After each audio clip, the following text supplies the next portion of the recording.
Olá a todos, sejam muito bem-vindos a mais uma aula. Eu sou a professora Shirley Botelho do Componente de História. Vem comigo conhecer o nosso objeto de conhecimento.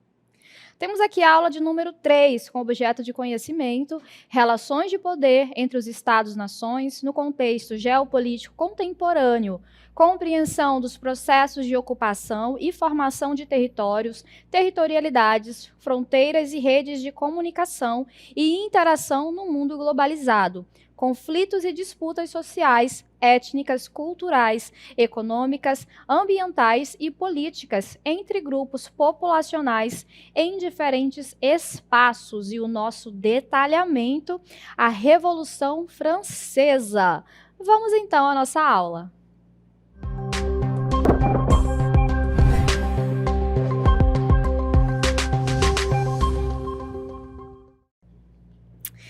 Muito bem, estamos aqui em frente ao Palácio de Versalhes, este que representa, o símbolo de toda a ostentação do absolutismo francês. Mas, nessa aula, nós estamos aqui em frente ao Palácio de Versalhes, não para falar do absolutismo, mas para falarmos exatamente da queda do absolutismo monárquico na França, que se deu com a Revolução Francesa. Vamos então para o conceito. A Revolução Francesa, ocorrida entre 1789 e 1799, foi um processo revolucionário de profunda transformação social, política e econômica na França. Ela marcou o fim do antigo regime e teve consequências significativas para a história da França e do mundo. Esse evento ele é tão importante que ele marca o fim da Idade Moderna e o início da Idade Contemporânea. Tais foram, as transformações ocasionadas por ele. E a gente vai contextualizar um pouquinho. Quem era o rei que estava ali governando a França no período da Revolução?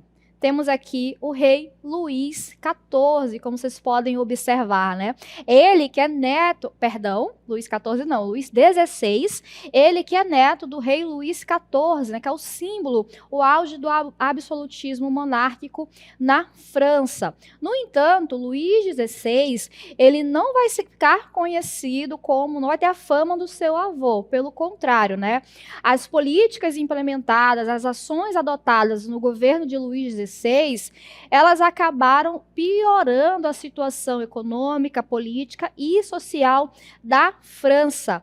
A esposa de Luís XVI, Maria Antonieta, que vai já aparecer aqui para vocês, ela representa essa desconexão entre a monarquia e os seus súditos, porque Maria Antonieta ela ficou conhecida como uma rainha muito dispendiosa, que tinha gastos luxuosos, promovia festas luxuosas, enquanto o restante da população passava fome. E para a gente compreender as causas que levam à Revolução Francesa, a gente precisa entender que não é algo monocausal, certo? Existem vários fatores que, combinados, eles vão levar à eclosão da Revolução Francesa. Aqui tem como causas sociais, causas econômicas e causas políticas. E vamos entender, então, passo a passo de como funcionava ali a França pré-revolucionária.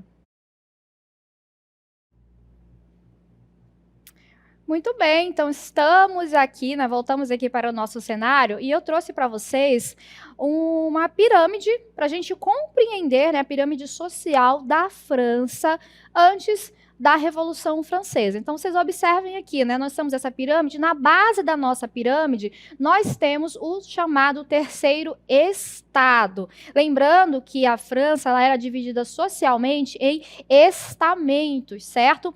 E as pessoas que estavam em determinado estado, elas dificilmente, era muito difícil que elas ascendessem para outro estado. Não havia essa mobilidade social, essa possibilidade de mobilidade social, ok? Então, membros do terceiro estado, camponeses, burgueses e trabalhadores urbanos. Já o segundo estado, ele vai ser composto aqui, já vai aparecer para vocês, pela nobreza, certo? Então, o rei, a sua corte, né? Nós vamos ter condes, vamos ter barões, enfim, toda essa corte, ela vai compor o segundo estado. E no topo aqui da nossa pirâmide, nós temos o primeiro estado, que ele é composto pelo clero, certo? Ou seja, membros da igreja católica. Então, dessa forma, nós temos aqui a composição social da França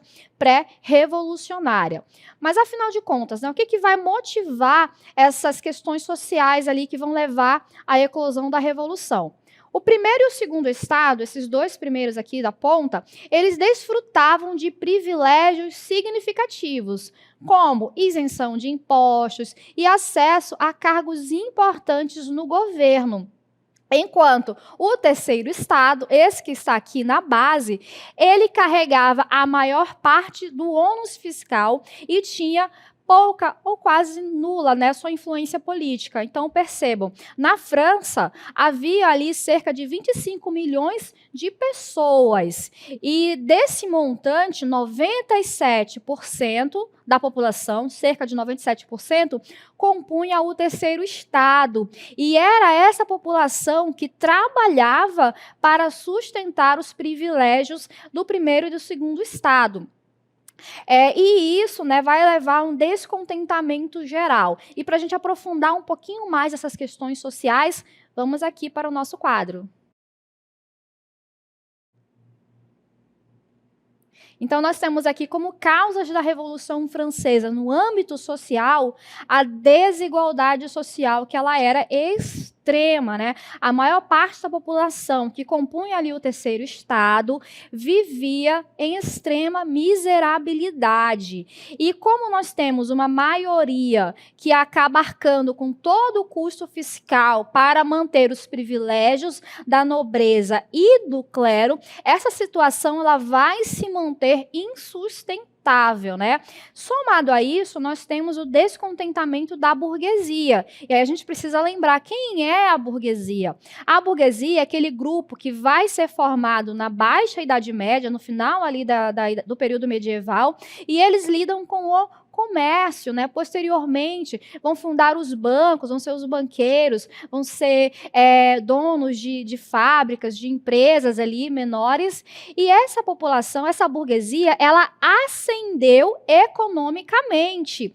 No entanto, ela não tinha autoridade política, ela não tinha influência política. E a burguesia, ela se ressentia disso, porque muitos deles eram tão ricos quanto os nobres, no entanto, eles não tinham os mesmos privilégios. Além disso, a influência das ideias iluministas de igualdade, de liberdade econômica, todas essas influências, elas vão acabar entrando na cabeça da população e eles vão começar a se revoltar com o status quo e vão lutar para essa mudança, certo? Entendemos aqui as questões sociais, vamos agora entender as questões econômicas. Por que a França estava passando por um período de instabilidade? Nós vamos ter, então, um pouquinho antes da Revolução, ali entre 1756 e 1763, nós vamos ter a Guerra dos 7 Anos. Aí você me pergunta, por que 7 anos, professora? Porque ela durou um período de 7 anos, por isso tem esse nome, certo? Ocorre que a França, ela tinha uma colônia ali na América do Norte, ali aproximadamente aquela região do Canadá. E essa região foi disputada com a Inglaterra. Então, essa guerra, né, entre França e Inglaterra, a França, ela gastou muito dinheiro, né, para atravessar o Atlântico, levando soldados, levando mantimentos, levando armamentos. Foi uma guerra muito dispendiosa. E, para completar, a França acabou perdendo essa batalha. Então, ela perdeu a guerra, consequentemente, perdeu territórios coloniais e ficou com uma dívida muito grande. Um pouquinho mais à frente, né, alguns anos depois, os colonos que estavam ali na América do Norte, eles resolveram lutar por sua independência contra a Inglaterra. Vocês adivinham o que a França vai fazer? A França vai ajudar os colonos contra a Inglaterra, uma espécie de revanche aí pelo fato de ter perdido a guerra contra a Inglaterra lá atrás. Então a França vai mandar novamente homens, mantimentos, armamentos, e tudo isso vai comprometer ainda mais os cofres, né, a renda da França. Além disso, naquele ano, um pouquinho antes ali da Revolução, houve uma grave crise climática, né? Teve invernos muito rigorosos que afetaram drasticamente a colheita. Lembrando que a França, ela tinha como base econômica a agricultura. E isso vai afetar ainda mais essa crise econômica, que vai gerar uma crise agrária. Então, a população agora, ela não tem nem mais de onde tirar o que comer. Ela continua pagando altos impostos e naquele ano de colheita ruim, de crise agrária, a população vai acabar passando fome, certo? Então, estamos aqui desenhando esse cenário, esse contexto pré-revolução. Agora, vamos entender as causas políticas.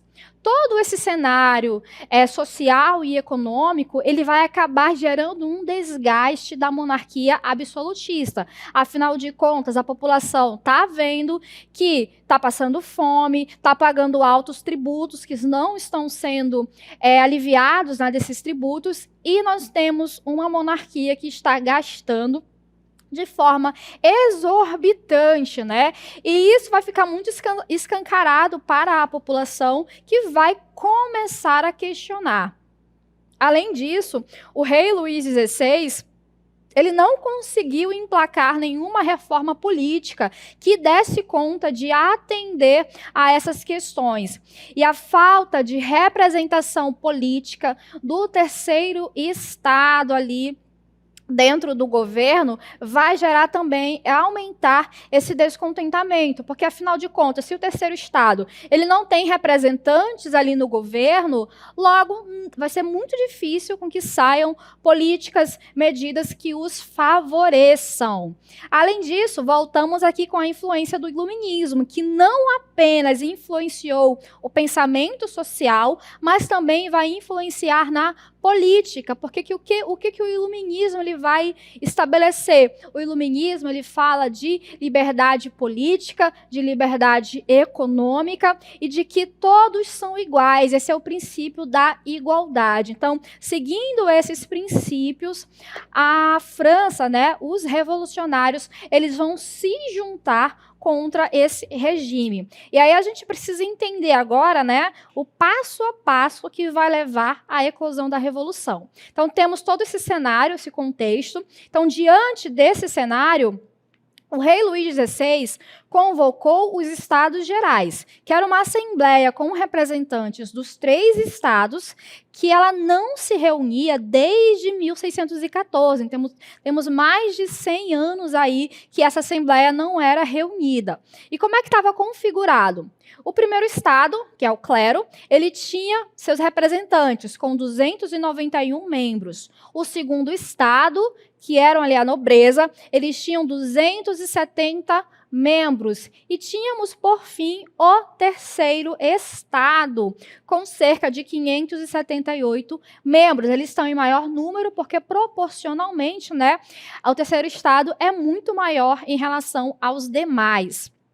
E aí nós temos um problema. Por quê? Porque na votação, o primeiro e o segundo estado, eles se reuniram para que aumentassem a carga tributária para o terceiro estado. E eles queriam que a votação ela fosse um voto por estado, enquanto os membros do terceiro estado, eles exigiam o voto a voto, ou seja, o voto por cabeça.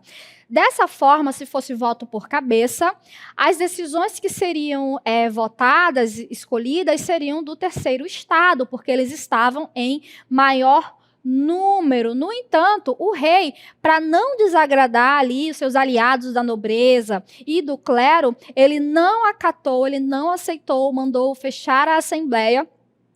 E os membros do terceiro estado recusaram-se, né? Eles se juntaram ali na sala do jogo da pela e se autodeclararam Assembleia Nacional Constituinte. Enquanto isso, nas ruas, trago vocês aqui para, né, esse cenário de conflito, esse cenário de guerra aqui, que marca o início da Revolução Francesa, né, de fato, com a queda da Bastilha. Aqui nós temos essa pintura, né, que é a tomada da Bastilha, ali foi pintado no final do século XVIII, ali no contexto da Revolução, onde mostra a população invadindo a Bastilha, que era uma antiga prisão real, e ela simbolizava todo o poder monárquico, o absolutismo francês, porque nela o rei colocava ali, mandava prender os seus desafetos, os seus opositores políticos. Tinham pouquíssimos condenados ali, presos ali, mas a população ela vai se armar, vai invadir a Bastilha na tentativa de pegar armas e de atacar ali, né, esse símbolo real. E nós temos, portanto, o marco inicial da Revolução Francesa, no dia 14 de julho de 1789. Inclusive, esse é o feriado nacional mais importante da França, certo? Então, a gente observou, né, como é que os deputados estavam se articulando ali em prol do terceiro estado. E nós estamos vendo agora como que a população ela vai se articular nas ruas, também vai responder. E continuando aqui com o nosso texto. Lembra lá que os membros do terceiro estado se declararam uma Assembleia Nacional Constituinte, ou seja, eles iriam elaborar uma Constituição, certo? Então, nesse período aqui, nós vamos ter a abolição dos direitos feudais, né? Toda aquelas regalias da nobreza, os pagamentos de tributos do terceiro estado, eles estão extintos. Vão também determinar a declaração dos direitos do homem e do cidadão. A partir desse momento, todos são iguais perante a lei, nesse princípio de igualdade. Vão também determinar a constituição civil do clero. Então, as propriedades ali do clero, elas vão ser confiscadas e agora elas pertencem ao Estado. E os membros do clero agora são funcionários públicos. E eles proclamaram a primeira Constituição da França em 1791. Temos agora, portanto, na França, uma monarquia constitucional, ou seja, o rei agora ele não governa mais de forma absoluta. Ele responde, ele precisa obedecer aí a Constituição recém implementada, certo? Além disso, nós vamos ter os três poderes, né, tal qual nós temos hoje na nossa Constituição, no nosso sistema político. O poder executivo, o legislativo e o judiciário. Esses princípios, eles vêm de Montesquieu, que tem como objetivo fazer com que cada poder ele se regule, ele se auto-regulem para que não ocorra uma forma absolutista novamente. E também estabeleceram o voto censitário, ou seja, só poderia votar aqueles que tivessem determinada renda. Ainda assim, apesar de ter ampliado o voto, muita gente ficou de fora, né? Basicamente, a burguesia, a alta burguesia, ela vai ser inserida porque ela tem uma renda, ok?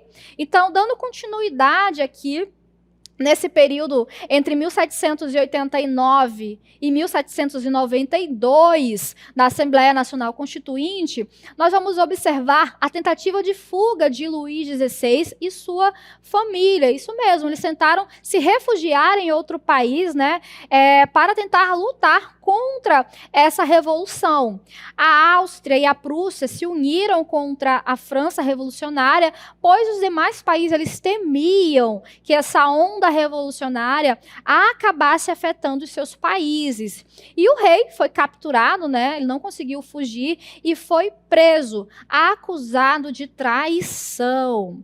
E aí a gente traz vocês aqui para esse cenário, né, onde a gente pode observar como foi mais ou menos, como estava mais ou menos ali dividida a sala, né, quando foi convocado a Assembleia dos Estados Gerais. E aí, nós temos aqui à minha direita, nós temos os girondinos. Observando aqui à minha esquerda, nós temos os jacobinos. E lá no fundo, lá no meião, nós vamos ter a chamada planície, exatamente. Então, vamos entender um pouquinho desses termos? Os girondinos, eles eram um grupo moderado durante a Revolução Francesa. Ele era composto por membros da burguesia que defendiam reformas graduais, descentralização do poder e uma república liberal. Então, temos ali um grupo mais moderado, certo? À esquerda aqui, os jacobinos, eles já eram mais radicais, apoiados pelos trabalhadores urbanos. Eles buscavam medidas como igualdade social, a centralização do poder, e eles não são nada moderados, eles vão usar da violência revolucionária, especialmente durante o período do terror, para eliminar opositores. E na planície, ali atrás, ficavam aqueles que estavam assim, não estavam indecisos. Uma hora eles iam para um lado, outra hora eles concordavam com outro grupo, e a gente vai chamá-los de planície. Vocês já ouviram falar do termo direita e esquerda quando se refere à política? Tenho certeza que sim, né? Esse termo, ele vai ter origem justamente durante a Revolução Francesa. E o professor Ian vai explicar um pouquinho melhor para vocês. Olá, eu sou o professor Ian e nós vamos falar sobre dois termos muito importantes para compreendermos a política, tá? Não só na França, mas no mundo. Olha só, a França estava passando pelo seu processo revolucionário ali no final do século XVIII. Tá? E dentro da Assembleia Constituinte existiam os membros, né, que estavam discutindo o poder do rei. Do lado direito, né, esses membros queriam manter os privilégios e o poder do rei. Ao lado esquerdo, você tinha aqueles revolucionários, né? Aqueles membros mais revolucionários que queriam o quê? Diminuir o papel do rei, né? E trazer um poder às mãos do povo, né? Que as decisões ficassem, né, não mais centralizadas no poder monárquico, mas sim, né, com características mais republicanas. Olha só, é muito importante compreendermos que ao lado direito estavam os membros que defendiam os privilégios aristocráticos e ao lado esquerdo os membros que defendiam a revolução, né, o lado mais republicano. Bom, com o decorrer da revolução, né, você vai ter esses termos muito mais fechados dentro da Assembleia. Porém, com o decorrer da Revolução e principalmente com a instituição do ensino público, esses dois termos, esquerda e direita, vão ser mais popularizados. E por serem termos simples, né, simples de serem assimilados, eles vão se tornar, né, utilizados no mundo inteiro. Vale ressaltar que é somente no século XIX que isso vai acontecer, além, né, do fato de que hoje, nos dias atuais, você tem o que? Além dos termos esquerda e direita, você também tem a popularização do termo centro. Tá? Então, é assim que fechamos essa questão, né, de compreender o termo esquerda e direita, mas estando, né, atentos a também a popularização do termo centro. Muito bem, compreendemos então aqui, né, a emergência dos termos direita e esquerda e como eles se configuraram ao longo aí da política posteriormente. Agora vamos dar continuidade, né, às fases da Revolução Francesa. Temos aqui entre 1792 e 1795 a chamada Convenção Nacional, né, que é a fase mais radical. Vai haver aí o julgamento e a execução de Luís XVI em 1793, e sua família também foi executada.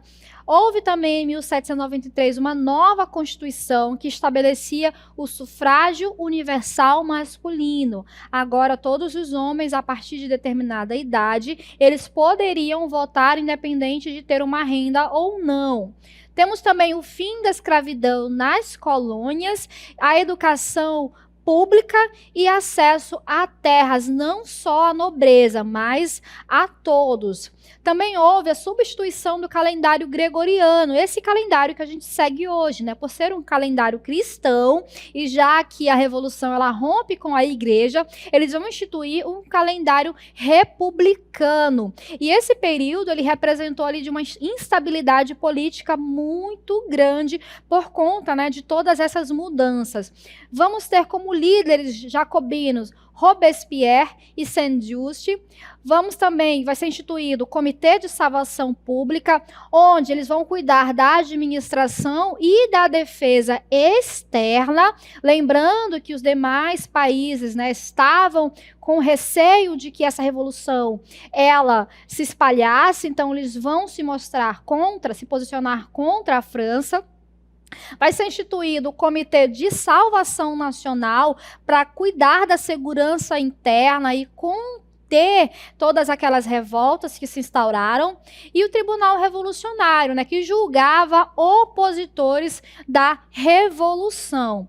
Esse cenário instaurado vai ficar conhecido ali como temos um outro processo aqui, né, que a gente vai ter o golpe de 9 Thermidor, onde os girondinos organizaram, né, um golpe para a retomada do poder em julho de 1794. Por quê? Porque houve muita matança, né, muitas mortes perpetradas pelos jacobinos. E Robespierre ele foi denunciado como um tirano e ele foi morto na guilhotina junto a outros líderes jacobinos.